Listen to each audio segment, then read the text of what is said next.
नमस्कार, welcome to insight study forum. आप सभी का स्वागत है इनसाइट स्टडी फोरम परिवार में। आज के वीडियो में हम लोग बात करने वाले हैं धातु के रासायनिक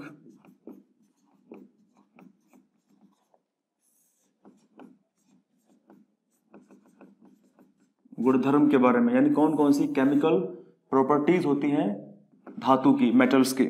इससे पहले वाले पार्ट्स में हम लोगों ने पूरा डिस्कस किया है कि खनिज क्या होते हैं और अयस्क क्या होते हैं। फिर हमने बात की थी कि खनिज में और अयस्क में प्रमुख अंतर क्या होता है, क्योंकि हो सकता है कि आपके एग्जाम में खनिज में और अयस्क में अंतर पूछ ले।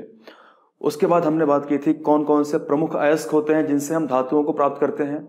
ऐसी काफ़ी इंपॉर्टेंट, मुझे लगता है कम से कम 15 के आसपास हम लोगों ने एग्जाम्पल्स देखे थे और उतने पर्याप्त हैं आपके एग्जाम के लिए। तो अभी हम बात करने वाले हैं धातु के रासायनिक गुणधर्म के बारे में।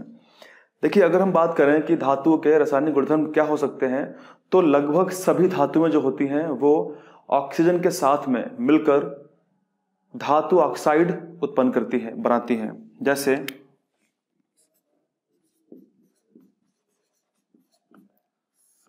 लगभग सभी धातुएं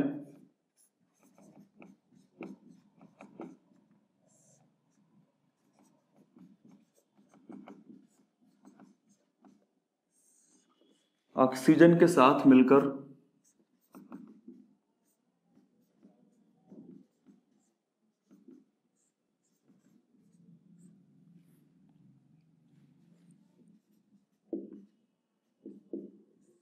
संगत धातु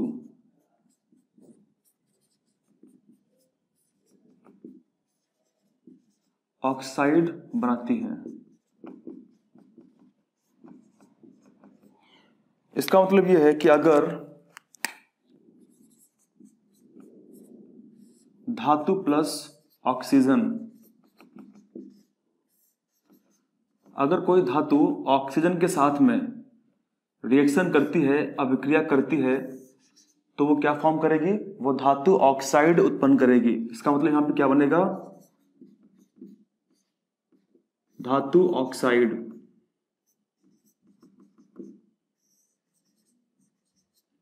तो धातु ऑक्साइड उत्पन्न होगा। जैसे अगर हम यहाँ पे एक उदाहरण से समझें, एक एग्जाम्पल से समझें, तो 2 कॉपर प्लस ऑक्सीजन और अभिक्रिया के उपरांत 2CuO। इसका मतलब क्या है? ये Cu क्या है? ये कॉपर है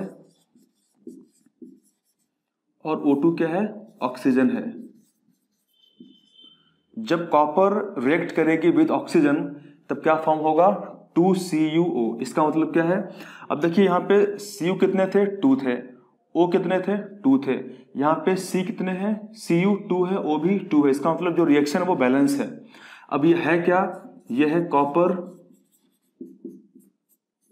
ऑक्साइड। ये कॉपर ऑक्साइड है। जैसे एक और एग्जाम्पल लेके समझते हैं। ये एग्जाम्पल 1 था और अभी हम बात करेंगे एग्जाम्पल नंबर 2 की। अगर हम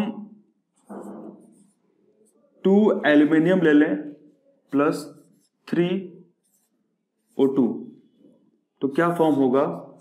एल्यूमिनियम जो है वो जब रिएक्शन करेगी, यहाँ पे 4 ले लेते हैं, यहाँ पे हम 4 एल्यूमिनियम ले लिए हमने और 3O2। जब एल्यूमिनियम रिएक्शन करेगी O2 के साथ में तब क्या फॉर्म होगा? 2Al2। अब देखिए, एल्यूमिनियम कितने थे? 4 थे। यहां पे कितने एल्यूमिनियम है? 4 हैं। और 2Al2O3, यहां पे कितने O हैं? 3 दूनी 6। यहां पे 6 ऑक्सीजन है। अब यहां पे कितने हो गए? 3 दूनी 6। तो रिएक्शन बैलेंस है। और यह है क्या? यह है एल्यूमिनियम।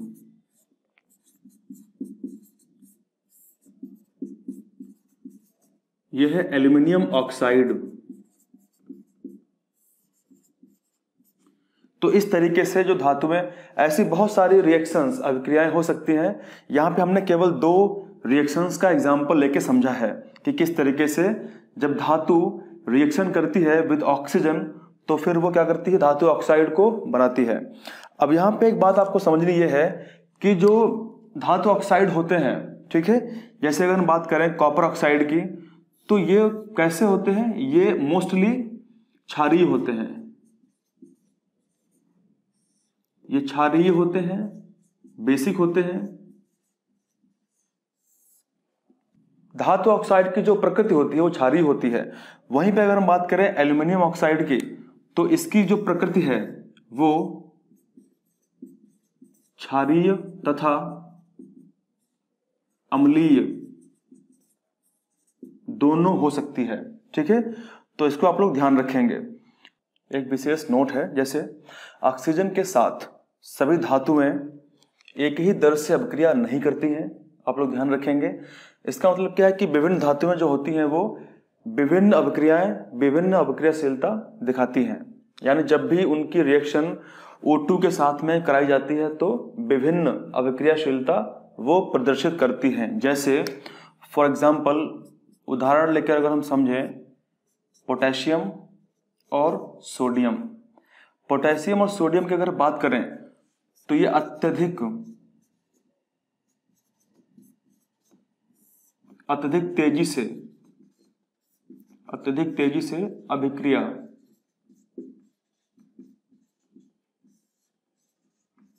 करती है।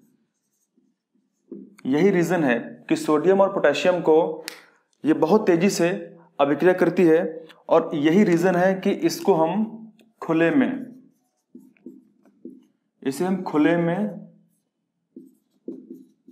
यदि रख दें तो उससे क्या होगा, अतिशीघ्र, तुरंत अगर रख दें तो क्या होगा, तुरंत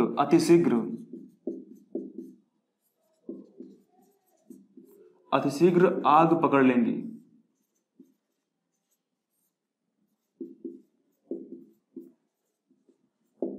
अगर हम सोडियम और पोटेशियम को खुले में रख दें, वायु में रख दें, तो क्या होगा, तुरंत ये आग पकड़ लेगी। इसका मतलब अत्यंत ये अभिक्रियाशील होती है। और यही रीजन है कि सोडियम और पोटेशियम को हम कहाँ रखते हैं, इनको हम केरोसिन के तेल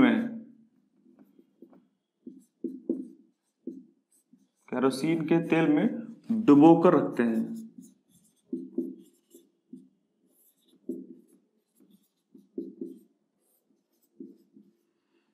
और यहां पे ये सुरक्षित रखी रहती है, ठीक है। तो आप लोग इन दोनों पॉइंट्स को अच्छे से समझ गए होंगे कि सोडियम पोटेशियम जो है वो अत्यधिक अभिक्रियाशील होती है। जैसे ही खुले में रखते हैं तुरंत क्या करती हैं, तुरंत ये आग पकड़ लेती हैं। इसीलिए इसको हम केरोसिन के तेल में डुबोकर सुरक्षित रखते हैं। तो धातु से संबंधित जो भी महत्वपूर्ण बातें थी वो हमने कर ली हैं। और चलिए क्वेश्चन आपसे पूछता हूं, आप लोग क्वेश्चन बताइए कि ऐसी कौन सी धातु है जिसको अगर हम हथेली पे रख लें तो वो हथेली की गर्मी से पिघल जाएगी। वैसा तो हम लोगों ने पढ़ा है कि धातुएं ठोस होती हैं अधिकतम, केवल अगर छोड़ दें पारा को। मरकरी किस अवस्था में होती है, मरकरी द्रव अवस्था में होती है। लेकिन क्या कोई धातु ऐसी भी हो सकती है जिसको अगर हम हथेली पर रख लें तो वो हथेली की गर्मी से पिघल जाएगी? आप लोग कमेंट करके तुरंत बताइए कि ऐसी धातु कौन सी हो सकती है। जी हाँ, उसका नाम है गैलियम और सीजियम। गैलियम और सीजियम इतने सॉफ्ट होते हैं कि अगर हम उनको हथेली पर रख लें तो हथेली की हीट से वो मेल्ट हो जाते हैं, पिघल जाते हैं। लेकिन अगर हम बात करें अधातु की, धातु अधातु, इसका मतलब क्या है कि दोनों में जो प्रॉपर्टीज होंगी वो डिफरेंट प्रॉपर्टीज होंगी, एक दूसरे से अलग प्रॉपर्टीज शो करेंगी। तो अब हम बात करने वाले हैं अधातु के बारे में कि कौन कौन सी महत्वपूर्ण प्रॉपर्टीज अधातु की यानी नॉन मेटल की होती हैं।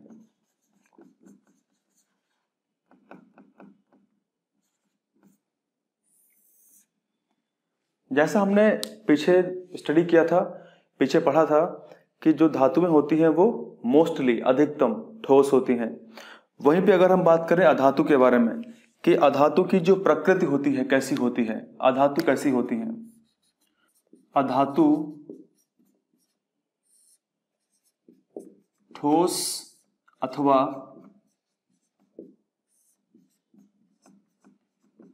गैसीय अवस्था में हो सकती हैं। तो आप लोग ध्यान रखेंगे, धातुएं प्रमुख रूप से ठोस होती थी केवल मरकरी को छोड़ के, लेकिन अगर हम बात करें अधातु की तो अधातु जो हैं वो ठोस भी हो सकती हैं और गैसीय भी हो सकती हैं। जैसे फॉर एग्जाम्पल, अगर एग्जाम्पल लेके समझे हम तो सल्फर, फास्फोरस, कार्बन, ये धातुएं ठोस अवस्था में होती हैं। वहीं पे अगर हम बात करें जैसे क्लोरीन, नाइट्रोजन, ऑक्सीजन, हाइड्रोजन, तो ये अधातु जो होती हैं वो गैस अवस्था में होती हैं। अच्छा, क्या ऐसा हो सकता है? आप लोग जरा सोचिए और कमेंट करके बताइए कि कोई भी अधातु क्या कोई द्रव अवस्था में हो सकती है, लिक्विड अवस्था में हो सकती है? अभी हमने समझा है कि धातुएं जो होती हैं वो ठोस होती हैं, लेकिन जो अधातुएं होती हैं वो ठोस तथा गैसीय अवस्था में हो सकती हैं। क्या कोई अधातु ऐसी है जो द्रव अवस्था में पाई जाती है? तो आप लोग कमेंट करके तुरंत बताइए। तो इसका आंसर है बिल्कुल यस। तो आप लोग ध्यान रखेंगे कि केवल एकमात्र अधातु है वो कौन है? ब्रोमीन। केवल एकमात्र ऐसी अधातु जो ब्रोमीन है वो किस अवस्था में रहती है? वो द्रव अवस्था में रहती है।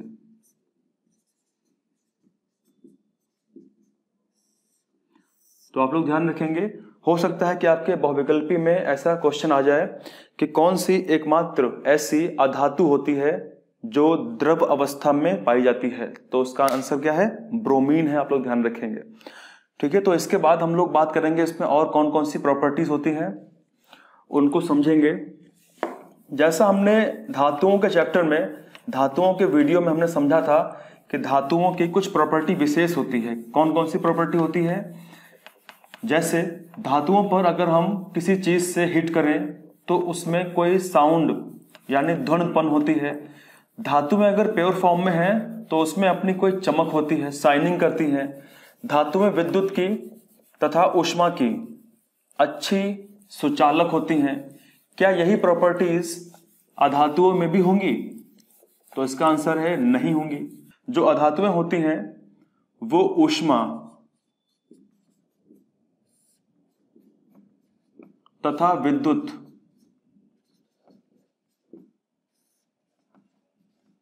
की कुचालक होती हैं।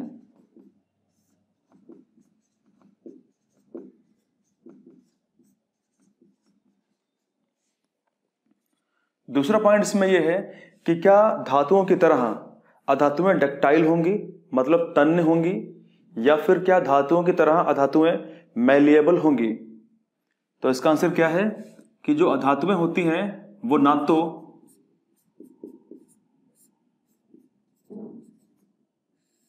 तन्य होती हैं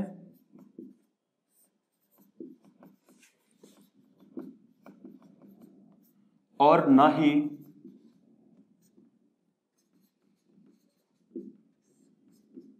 आघात वर्धनी होती है।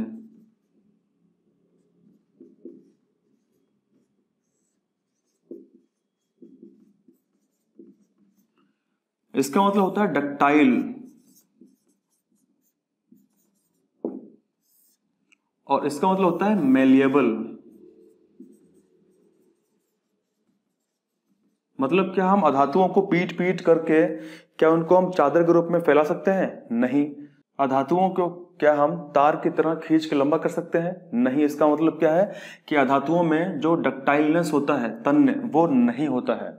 इसके अलावा और भी कुछ प्रॉपर्टीज हैं जो काफी इंपॉर्टेंट है हमें जानना अधातुओं के बारे में। जैसे ऐसी कौन सी अधातु होती है जो बहुत ज्यादा चमकीली होती है? तो आप लोग कमेंट करके बताइए ऐसी कौन सी अधातु होती है जो चमकीली होती है। हो सकता है कि आपके वस्तुनिष्ठ प्रकार के प्रश्नों में यह क्वेश्चन आ जाए कि कौन सी सबसे चमकीली अधातु होती है। तो भैया सबसे चमकीली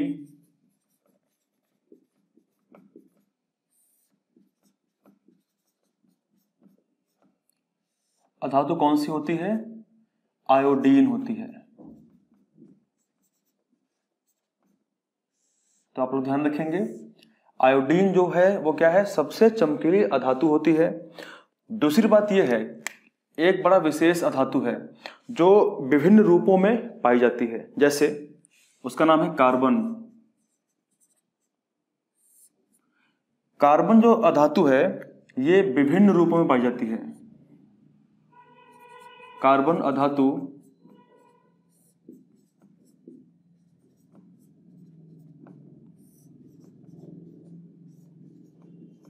विभिन्न रूपों में पाई जाती है।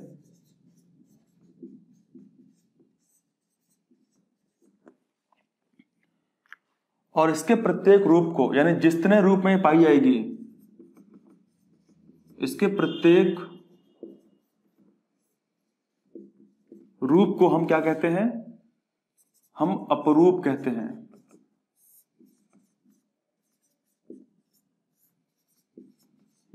जैसे आप लोगों ने सुना होगा कि कार्बन के बहुत सारे अपरूप होते हैं। कौन कौन से होते हैं? डायमंड है यानी हीरा है, ग्रेफाइट है, फुलरीन है, ग्राफीन है, ये सब क्या है, कार्बन के अपरूप हैं।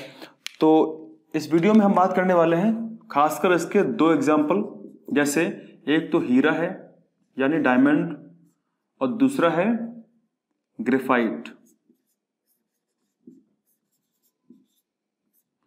हीरा कार्बन का सबसे शुद्ध रूप होता है और वहीं ग्रेफाइट भी शुद्ध रूप होता है।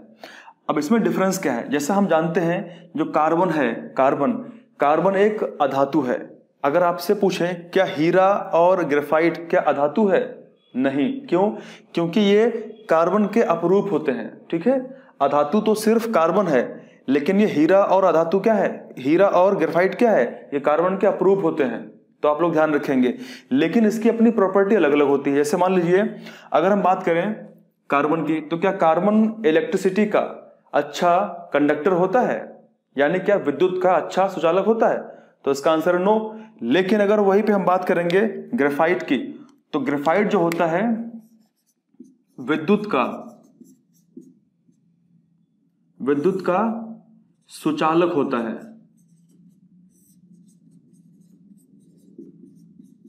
सुचालक होता है। हीरा अगर वही हम बात करें तो सबसे कठोर पदार्थ है, सबसे कठोर प्राकृतिक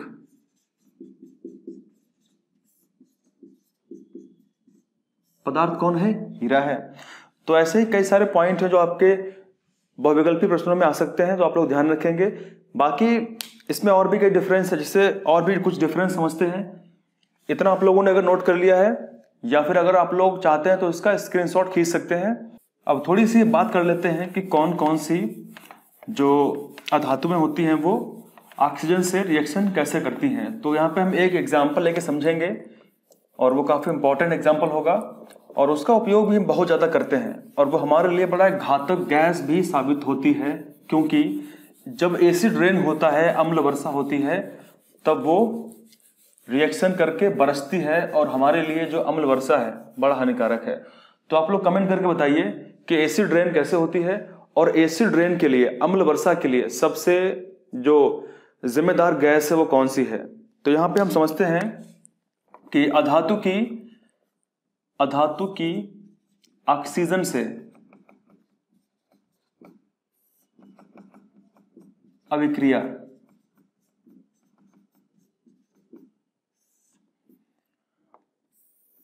तो यहां पे एग्जाम्पल हम लेते हैं सल्फर। सल्फर क्या है? एक अधातु है। सल्फर जब रिएक्शन करती है O2 से, तब क्या फॉर्म करती है? ये फॉर्म करती है SO2।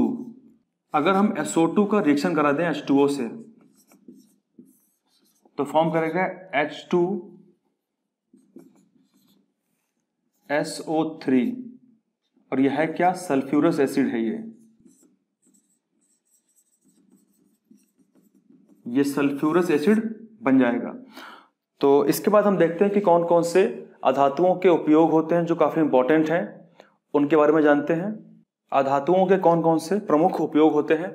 जैसे नाइट्रोजन का उपयोग किस लिए होता है? नाइट्रोजन एक बहुत ही महत्वपूर्ण अधातु है जिसका उपयोग होता है अमोनिया, नाइट्रिक एसिड, नाइट्रिक अम्ल जिसको हिंदी में कहते हैं, और उर्वरक, यानी जो हमारे फर्टिलाइजर होते हैं उनको बनाने में किसका उपयोग होता है? नाइट्रोजन का उपयोग होता है। उसके बाद में अगर हमको जल का शुद्धिकरण करना है, जैसे जो लोग शहर में रहते हैं उनके घरों में जो पाइप्स जाती हैं, पानी की पाइप्स टंकी से, तो जो सप्लाई का पानी आता है उसमें क्लोरीन के गोलियां डाली जाती हैं ताकि जो बैक्टीरिया हो वो खत्म हो जाए। इसका मतलब क्या है कि क्लोरीन का उपयोग किसके लिए होता है? पानी के जल के शुद्धिकरण के लिए होता है। वहीं पे हाइड्रोजन एक काफी इंपॉर्टेंट अधातु है। फिलहाल आवर्त सारणी में हाइड्रोजन की जो स्थिति है वो अभी मतलब पूर्णतः स्पष्ट नहीं है। कुछ लोग उसको अधातु मानते हैं, कुछ लोग धातु मानते हैं। फिलहाल यहाँ पे हम उसको अधातु मानते हैं। तो हाइड्रोजन का उपयोग कहाँ पे होता है? जो रॉकेट वगैरह होते हैं, रॉकेट के ईंधन के लिए इसका उपयोग होता है। और हाइड्रोजन का उपयोग करना यह अत्यंत अच्छा है क्योंकि इससे पॉल्यूशन बहुत कम होता है। जब भी कोई कोयला जलता है या फिर कोई डीजल पेट्रोल जलता है तो उससे निकलने वाले बड़ा हानिकारक पदार्थ होते हैं, बड़ी हानिकारक गैसें होती हैं जो हमारे वायुमंडल को प्रदूषित करती हैं। लेकिन यदि हाइड्रोजन का उपयोग हमारे वाहनों में या फिर जो व्हीकल्स होती हैं उसमें किया जाएगा तो पॉल्यूशन नहीं होता है। इसीलिए हमारे प्रकृति के लिए हाइड्रोजन एक बहुत ही अच्छा फ्यूचर फ्यूल हम उसको बोल सकते हैं। वहीं पे अगर हम समझे कि एक और, जब हम बच्चे थे तो हम पेंसिल इस्तेमाल करते थे, तो हमारी पेंसिल में किस चीज का उपयोग होता था? ग्रेफाइट का। इसका मतलब क्या है? जो कार्बन है, कार्बन का एक अपरूप कौन सा है? कार्बन का अपरूप है ग्रेफाइट। और ग्रेफाइट का हम उपयोग एज ए पेंसिल के रूप में करते थे। पेंसिल का जो नोक होती थी उसमें ग्रेफाइट था। दूसरा क्या है? दूसरा ग्रेफाइट का उपयोग हम मंदक के रूप में भी करते हैं।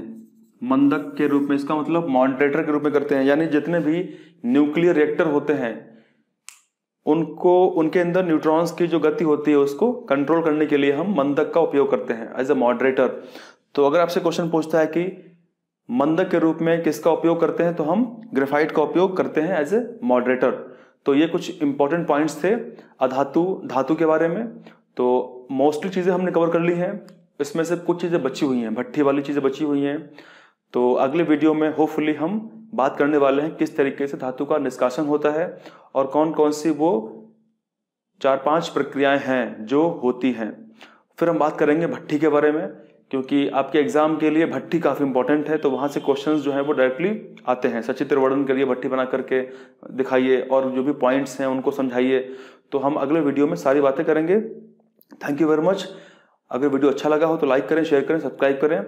एक चीज़ काफ़ी इंपॉर्टेंट है आपको बताना, मेरा एक अपना यूट्यूब चैनल है अविचल सर के नाम से। तो अगर आप लोग यूट्यूब पर सर्च करेंगे अविचल सर तो आपको मिल जाएगा। इस पे यूपी टेट के स्ट्रेटजी, किस तरीके से यूपी टेट की पढ़ाई करी जाए, कौन कौन सी विशेष बातों का ध्यान दिया जाए, तो ऐसे कई वीडियोस आने वाले हैं। सिलेबस की रिकॉर्डिंग, पेडागोजी और ये सारे विषय उस पर पढ़ाए जाएंगे। तो आज के लिए इतना ही। Thank you very much. Thank you, thanks a lot. जय हिंद।